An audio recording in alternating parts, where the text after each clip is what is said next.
So in the last lecture, जो हमारा last lecture हुआ था, उसमें we had discussed the purpose of audit documentation. Okay, audit documentation का पर्पस जो है वो हमने डिस्कस किया था.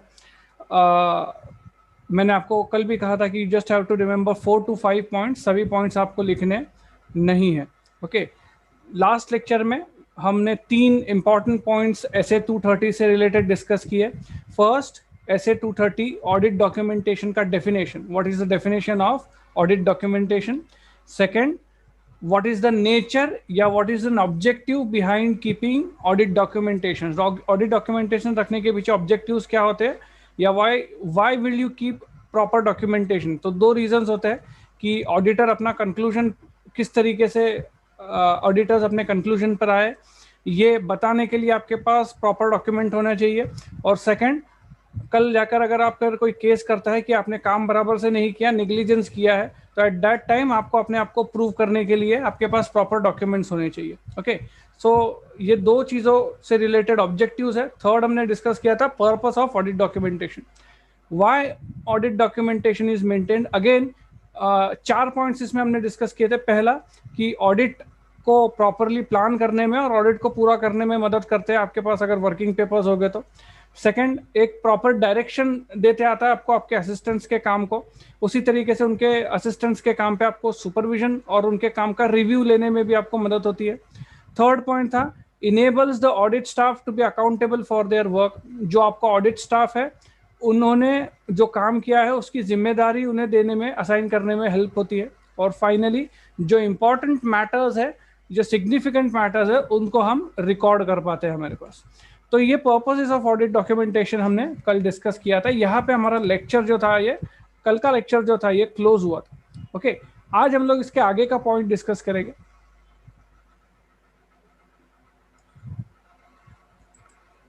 Let's start. अगला हेडिंग जो आपको देना है, लिखना है ये नोट्स सभी को. मैं फिर से कह रहा हूँ, all have to write down these notes, क्योंकि ये नोट्स कहीं पे भी नहीं मिलेगी आपको. हेडिंग देना है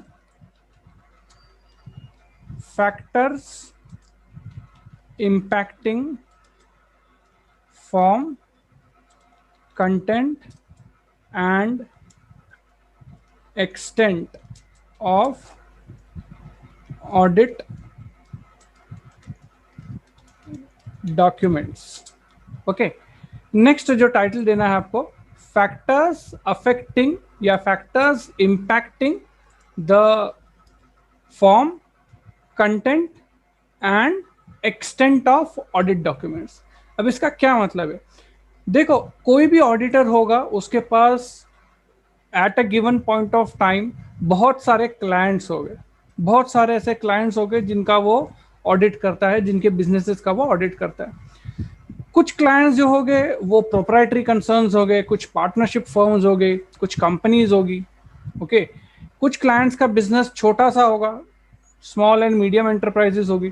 कुछ क्लाइंट्स बहुत बड़ी बड़ी मल्टीनेशनल कंपनीज भी होगी, कुछ बैंक्स हो गए, कुछ इंश्योरेंस कंपनीज होगी. ऐसे बहुत सारे वेराइटी ऑफ क्लाइंट्स होते हैं. किसी भी चार्टर्ड अकाउंटेंट या किसी भी ऑडिटर के पास बहुत ज़्यादा वेराइटी में क्लाइंट्स होते हैं. तो हर एक क्लाइंट के लिए आपके जो ऑडिट डॉक्यूमेंटेशन है वो एक ही जैसे हो गए क्या, या सेम हो गए क्या? Will you be using same audit documents for each of your client? सभी के लिए एक ही जैसे ऑडिट डॉक्यूमेंट्स यूज करोगे क्या आप? Obviously no.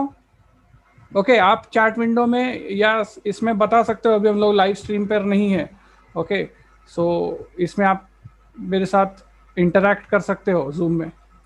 सो ऑब्वियसली जो भी आपके ऑडिट डॉक्यूमेंट्स हो गए वो डिफर करेंगे आपके जो क्लाइंट है उनके बिजनेस के साइज के ऊपर, उनके बिजनेस के टाइप के ऊपर. इन सभी चीज़ों के हिसाब से आप आपके ऑडिट डॉक्यूमेंट्स बनाओगे.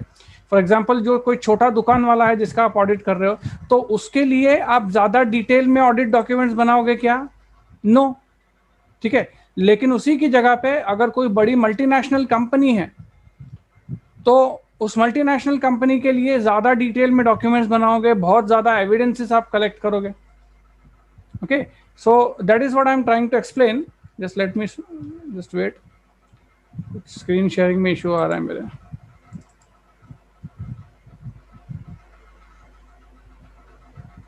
ओके, सो यहाँ पे हम लोग डिस्कस कर रहे हैं कि what will be the factors, कौन से फैक्टर्स पे आपके ऑडिट का फॉर्म, मतलब आपको किस तरीके के डॉक्यूमेंट्स कलेक्ट करते हो, उसका फॉर्मेट क्या होता है और कितने डॉक्यूमेंट्स आप कलेक्ट करते हो, ये सब किन चीजों पे डिपेंड करेगा. तो वो फैक्टर्स हम लोग एक एक करके यहाँ पे डिस्कस करेंगे. Okay, so write down this factors.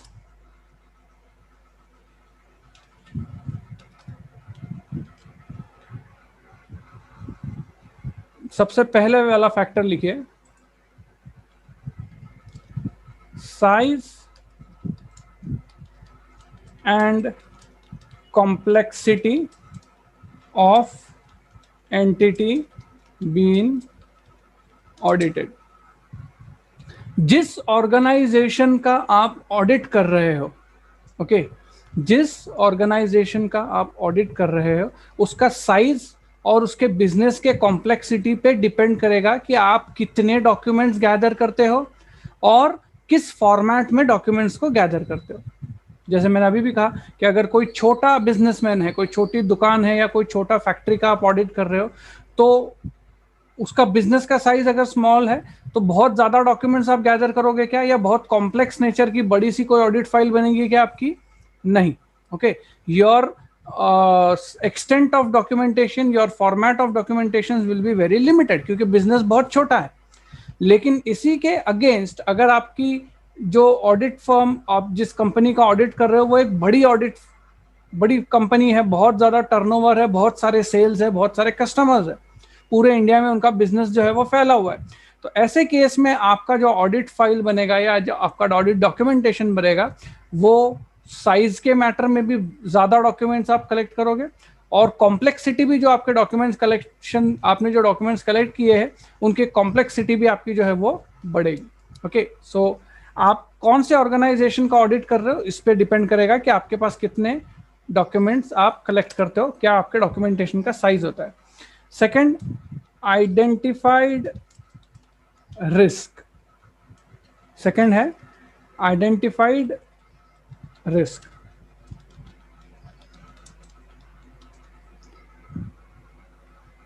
Second और थर्ड चैप्टर में हम लोगों ने रिस्क के ऊपर डिस्कशन किया था कि जब भी कोई ऑडिटर ऑडिट करना शुरू करता है उसके पहले वो उस ऑर्गेनाइजेशन में जाके वहां पे जो ऑडिट है या वहां का जो इंटरनल कंट्रोल है उसको चेक करता है, और इंटरनल कंट्रोल को चेक करने के बाद ऑडिटर को समझ में आता है कि जो इंटरनल कंट्रोल कितना स्ट्रांग है या इंटरनल कंट्रोल कितना वीक है. मतलब किसी भी ऑर्गेनाइजेशन का ऑडिट शुरू करने से पहले आप उस ऑर्गेनाइजेशन का इंटरनल कंट्रोल चेक करते हो.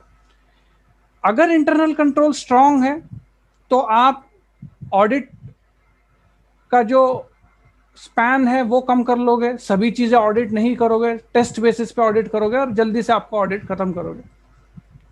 लेकिन अगर इंटरनल कंट्रोल वीक है तो वो एरियाज जहां पे इंटरनल कंट्रोल वीक है वैसी एरियाज पे आप ज्यादा डिटेल में ऑडिट करोगे. ओके, सभी ऑडिट प्रोसीजर्स यूज करोगे, 100% ऑडिट करोगे. ओके, तो यहां पे what I am trying to say is, ऐसी रिस्क एरियाज जहां पे आपने आइडेंटिफाई करके रखा है कि भाई यहां पे ज्यादा रिस्की है. ओके, यहाँ पे कोई फ्रॉड हो सकता है, यहाँ पे कोई एरर हो सकता है. फॉर एग्जांपल आपने आपके क्लाइंट के ऑडिट करना शुरू किया एंड यू फाइंड आउट कि आपको ऐसा लगता है कि जो क्लाइंट के एसेट्स एंड लायबिलिटीज का वैल्यूएशन है वो बराबर नहीं है, वहां पे कुछ रिस्की हो सकता है. तो उन जगह पे जो एसेट्स और लायबिलिटीज का जब आप ऑडिट करोगे, वाउचिंग करोगे, उसके लिए आप जो डॉक्यूमेंटेशन और एविडेंसेस कलेक्ट करोगे वो बहुत ज्यादा डिटेल में आप डॉक्यूमेंटेशन करोगे as compare to other parts of organisation.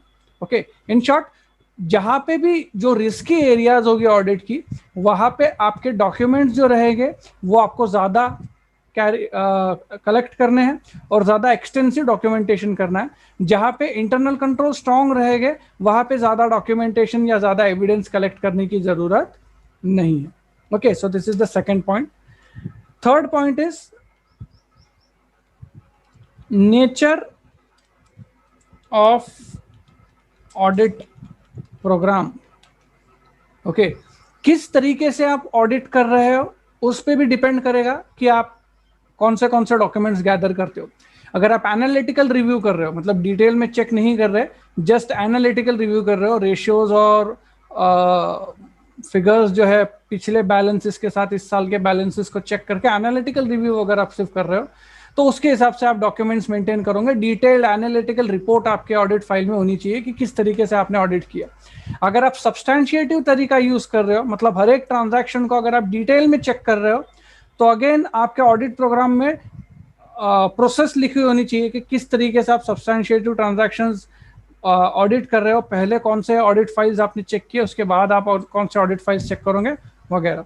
तो अगेन आप किस तरीके से आपका ऑडिट प्रोग्राम आगे लेकर जा रहे हो, कौन सा ऑडिट मेथड यूज कर रहे हो, उस पर डिपेंड करेगा कि आपके पास कौन से डॉक्यूमेंट्स आते हैं। लास्ट पॉइंट हम लोग इसमें लिखेंगे सिग्निफिकेंस ऑफ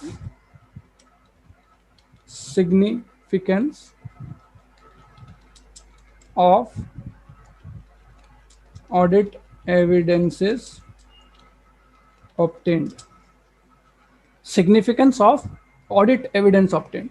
ऑडिट एविडेंस क्या होता है? ऑडिट करते वक्त जो आपके हाथ में एविडेंसेस लगती है। ओके, किसी भी चीज को अगर मैं चेक कर रहा हूं तो उस चीज को चेक करने के लिए मेरे पास कोई सपोर्टिंग एविडेंस होनी चाहिए। जैसे अगर मैं कैश सेल्स चेक कर रहा हूं या सेल्स की बुक चेक कर रहा हूं, तो आपने जो बिल बनाए होंगे, जब भी हम सेल बना करते हैं तो बिल बनाते हैं क्या नहीं बनाते? वी मेक अ बिल ना, कि आपने जिस कस्टमर को बिल गुड्स बेचे उसके नाम का आप बिल बनाओगे। तो अब जब मैं सेल्स चेक कर रहा हूं तो अब मैं बिल बुक लूंगा आपकी, और बिल बुक मेरे लिए एविडेंस होगा। ओके, अब ये बिल बुक के चेकिंग में मुझे अगर कुछ वेरिएशंस नजर आता है, कुछ डिस्क्रिपेंसीज नजर आती है, तो मैं उन डिस्क्रिपेंसीज को अपने ऑडिट डॉक्यूमेंटेशन में, अपने ऑडिट वर्किंग पेपर में लिखूंगा। तो यही यहां पर है कि आपको किस तरीके की एविडेंस मिलती है ऑडिट करते वक्त, आपको जिस तरीके की एविडेंस मिलती है उसके सिग्निफिकेंस के हिसाब से आप उसका रिकॉर्डिंग जो है वो यहाँ पे लिखोगे, और उसके हिसाब से आपका जो ऑडिट डॉक्यूमेंटेशन है वो चेंज होगा। ठीक है, ये थे 4 factors determining the form and content, और काफी 4 दूसरे भी 2-3 हैं, लेकिन इतने सारे हमको डिस्कस नहीं करने हैं। जैसे मैंने पहले ही कहा कि 4-4 पॉइंट्स ही आपको यहाँ पे लिखनी है, ज्यादा पॉइंट्स हमको लिखनी नहीं है, क्योंकि नहीं तो ये बहुत ज्यादा बड़ा हो जाएगा। आपको एग्जामिनेशन में अगर ये पूरा के पूरा ऑडिट स्टैंडर्ड लिखने को आता है तो फिर then it will be too much lengthy. इसके लिए सिर्फ इंपॉर्टेंट पॉइंट्स ही हम लोग यहाँ पे लिख रहे हैं।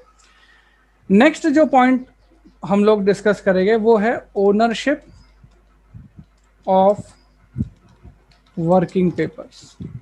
Okay, ownership of working papers.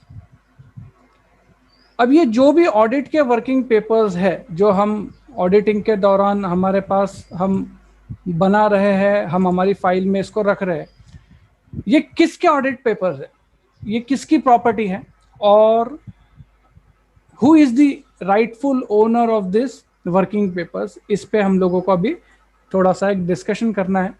So before we discuss, let me just, एक इंपॉर्टेंट चीज मुझे आपको पहले बतानी है।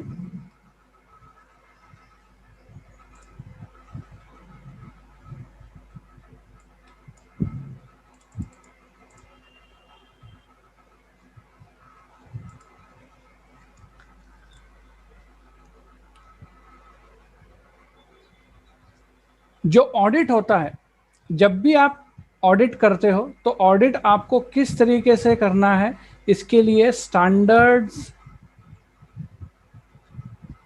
ऑफ ऑडिटिंग है। ओके, इसके लिए स्टैंडर्ड्स ऑफ ऑडिटिंग है, जो आपको गाइड करते हैं, किसी भी ऑडिटर को गाइड करते हैं कि उसे किस तरीके से ऑडिट करना चाहिए, कुछ स्पेशल सर्कमस्टेंसेस में कौन से प्रोसीजर्स फॉलो करने चाहिए। ये जितने भी स्टैंडर्ड्स ऑफ ऑडिटिंग है, this have been prescribed by ICAI, Institute of Chartered Accountants of India. इसी के साथ साथ ICAI ने रिसेंटली कुछ और स्टैंडर्ड्स ऑफ ऑडिटिंग के साथ साथ कुछ और स्टैंडर्ड्स प्रिस्क्राइब किए हैं, ऑडिटिंग के ही स्टैंडर्ड्स है वो, उसको हम लोग कहते हैं SQC। SQC का मतलब standard of quality control. Okay, standards of quality control. जो स्टैंडर्ड्स ऑफ ऑडिटिंग है वो ऑडिटिंग से रिलेटेड कुछ स्पेशल पॉइंट्स पे गाइडेंस देते हैं, जैसे कि बैंक का ऑडिट किस तरीके से करना चाहिए, इंश्योरेंस का ऑडिट किस तरीके से करना चाहिए, ऑडिट के डॉक्यूमेंट्स कैसे होने चाहिए, वगैरह वगैरह। ये सब स्पेशलाइज तरीके, स्पेशलाइज इश्यूज पे स्पेशलाइज्ड जो भी आपके ऑडिट या ऑडिट से रिलेटेड जो पॉइंट्स होते हैं उस पर गाइडेंस देने के लिए आपके स्टैंडर्ड्स ऑफ ऑडिटिंग होते हैं। उसी तरीके से कुछ जनरल स्टैंडर्ड्स आपको फॉलो करने होते हैं टू इंश्योर कि आपका जो ऑडिट है वो एक प्रॉपर क्वालिटी से आपका ऑडिट पूरा हो। और वो जो जनरल प्रोसीजर्स है वो SQC में प्रिस्क्राइब्ड है।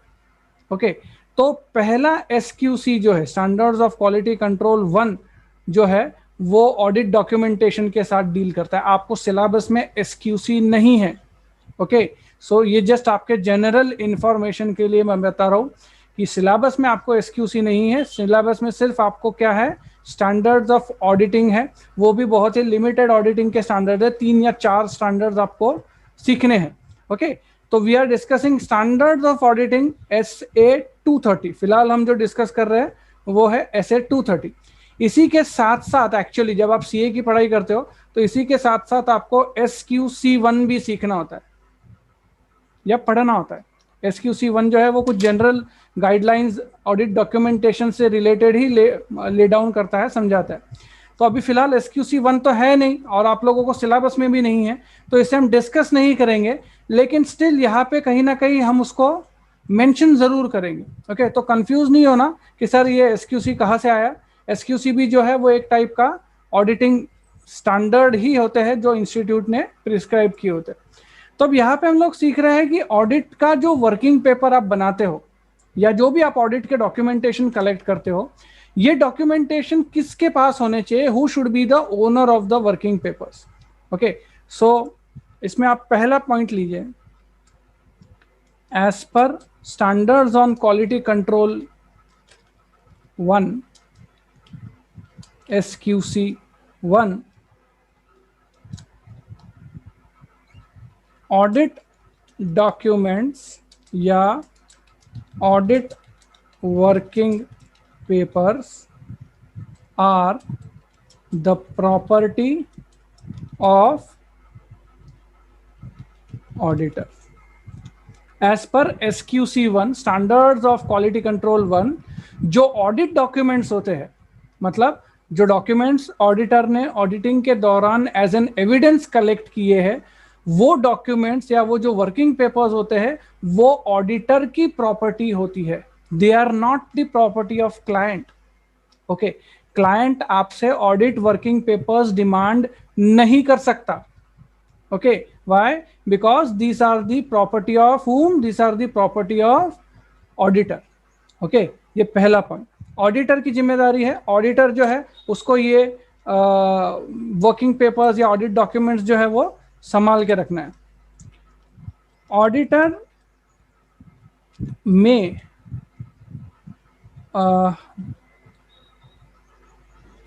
make the extracts of working paper available to client।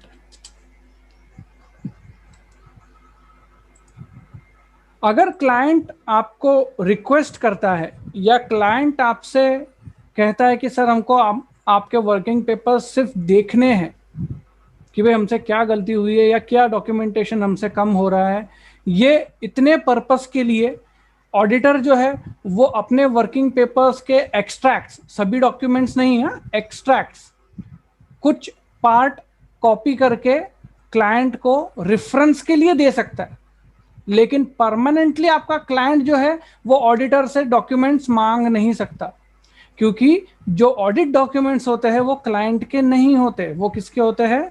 Auditor की प्रॉपर्टी होती है। तो client can only view some extracts, आप क्लाइंट को कुछ एक्सट्रैक्ट दिखा सकते हो, ओके लेकिन पूरे के पूरे ऑडिट पेपर्स जो है वो आपको क्लाइंट को देने की जरूरत नहीं होती।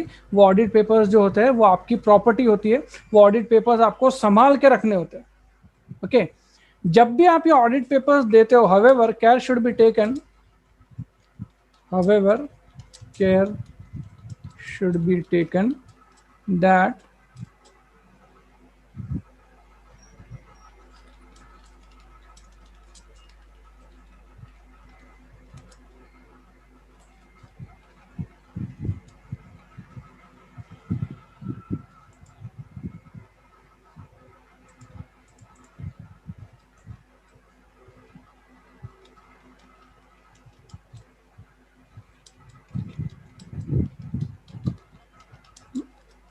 validity of work performed and independence of auditor। अच्छा, अब ये दो पॉइंट्स फिर से हम लोग डिस्कस करते हैं। ऑडिटर जो है वो अपने वर्किंग पेपर्स की कुछ कॉपीज क्लाइंट के साथ शेयर कर सकता है, ओके कुछ कॉपीज क्लाइंट के साथ शेयर कर सकता है, लेकिन ऑडिटर को इस चीज का ध्यान रखना चाहिए कि जब भी वो अपने वर्किंग पेपर्स क्लाइंट के साथ शेयर करता है तो उन वर्किंग पेपर्स को क्लाइंट मिसयूज ना कर सके, ओके उन वर्किंग पेपर्स को क्लाइंट मिसयूज कर सकता है, ये बता सकता है कि भाई नहीं ठीक है, आप ये वर्किंग पेपर्स में तो कुछ भी आपने बराबर से लिखा नहीं है, ओके आपने बराबर से ऑडिट नहीं किया है, ऐसा ना कहे, ओके आपके वर्किंग पेपर्स देख के क्लाइंट ऐसा भी ना कहे, और ऐसा भी ना कहे कि ऐसा कुछ स्टेटमेंट ना हो जिसकी वजह से ऑडिटर के इंडिपेंडेंस पे क्वेश्चन मार्क आए कि भाई आपने आपके सीक्रेट जो वर्किंग डॉक्यूमेंट्स थे वो आपने क्लाइंट के साथ या क्लाइंट के अकाउंटिंग स्टाफ के साथ शेयर क्यों किए, मतलब आप इंडिपेंडेंट नहीं हो, आप सब्जेक्टिवली आपका काम ऑब्जेक्टिवली नहीं कर रहे, ऐसा नहीं होना चाहिए, okay so this should be there should be a proper care exercised by the auditor कि जो वर्किंग पेपर्स है वो क्लाइंट के साथ जब शेयर होते हैं तब ये दो चीज़ों का ध्यान रखना है ऑडिटर ने कि उसका काम के ऊपर कोई क्वेश्चन मार्क ना उठाया जाए, his validity of work can not be question and his independence can not be question, okay तो वर्किंग पेपर्स आप क्लाइंट के साथ शेयर कर सकते हो, लेकिन उसकी वो जो वर्किंग पेपर्स है they are whose the property, they are the property of auditor, okay इसी में और आगे। अब ये वर्किंग पेपर्स कितने टाइम तक संभाल के रखने, 1 साल 2 साल, कब तक आपको संभाल के रखने, ओके ये एक बड़ा क्वेश्चन है। अकाउंट्स में आपने सीखा होगा कि आपके जो अकाउंटिंग रिकॉर्ड्स है वो आपको संभाल के रखने होते हैं, पता है ना आपको ये बात कि अकाउंट्स में आपके जो अकाउंटिंग रिकॉर्ड्स होते हैं वो आपको संभाल के रखने होते हैं। कितने टाइम तक हम हमारे अकाउंटिंग रिकॉर्ड संभाल के रखते हैं, कोई बता पाएगा? आपके जो फाइनेंशियल अकाउंट्स होते हैं, जो आपके balance sheet profit and loss होती है, वो कितने साल तक संभाल के रखने की होती है आपको, कैन यू से?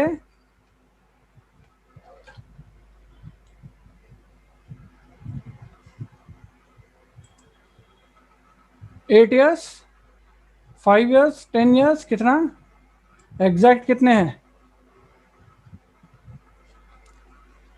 रूल 5 साल का है जहां तक मुझे पता है, लेकिन हम फॉर द सेफ्टी पर्पसेस जो बिजनेसमैन होते हैं वो 8 से 10 साल या कभी कभी 10 साल तक हमारा जो बुक्स ऑफ अकाउंट्स होते हैं वो अपने पास एक कॉपी उसकी रखते हैं, ओके सो यहाँ पे भी ऐसा है कि भाई या आप जिस कंपनी का ऑडिट कर रहे हो कुछ समय तक आपको उनके ऑडिट वर्किंग पेपर्स संभाल के रखने हैं, इसे हम कहते हैं retention of working papers, okay इसे हम क्या कहते हैं, रिटेंशन ऑफ वर्किंग पेपर्स। तो कितने टाइम तक जो आप ऑडिटर हो आपने कितने टाइम तक आपके क्लाइंट के वर्किंग पेपर्स संभाल के रखने हैं, इस पर भी ऐसे 230 का कहना है कि एज पर ऐसे 230 and SQC1 as per SA 230 and SQC1 firm should establish policies and procedures for proper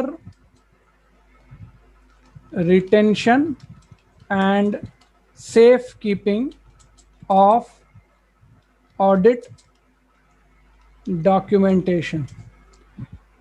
जो भी आपकी ऑडिट फर्म होनी चाहिए उसने प्रॉपर पॉलिसी बनानी चाहिए, प्रॉपर प्रोसीजर बनाना चाहिए कि किस तरीके से आप आपके क्लाइंट के जो डॉक्यूमेंटेशन है, ऑडिट डॉक्यूमेंटेशन है, उसको किस तरीके से स्टोर करोगे और उसकी सेफ्टी किस तरीके से इंश्योर करोगे। ठीक है, आपको संभाल के रखने, जस्ट ऐसे कहीं पे भी फेंक के रख दिया, गोडाउन में डाल दिया आपके फर्म के, वैसा नहीं होना चाहिए। ओके, संभाल के आपको वो ऑडिट डॉक्यूमेंटेशन जो है वो संभाल के आपको रखना है। तो आपको एक पॉलिसी बनानी है, एक प्रॉपर प्रोसीजर बनाना है जिसके अंदर आप जो आपके ऑडिट वर्किंग पेपर्स है उनको संभाल के आपके पास रख सके। ऑर्डिनरीली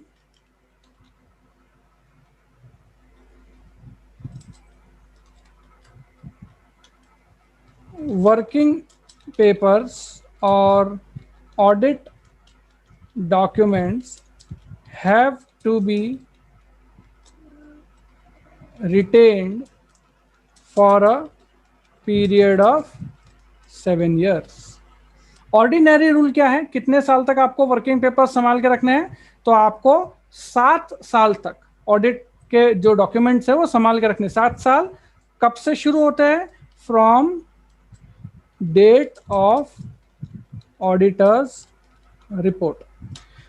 ओके, जब आप आपका ऑडिट रिपोर्ट देते हो, ऑडिट फिनिश करने के बाद जब आप ऑडिट रिपोर्ट देते हो, उस दिन से ऑडिट रिपोर्ट में बनाने के लिए जो भी आपको डॉक्यूमेंट्स लगे थे, उन डॉक्यूमेंट्स को उस दिन से 7 साल तक आपको सेव करके आपके पास रखना है। ओके, सो कितने साल तक आपको ऑडिट वर्किंग पेपर सेव करने हैं? 7 years from the date of making audit report.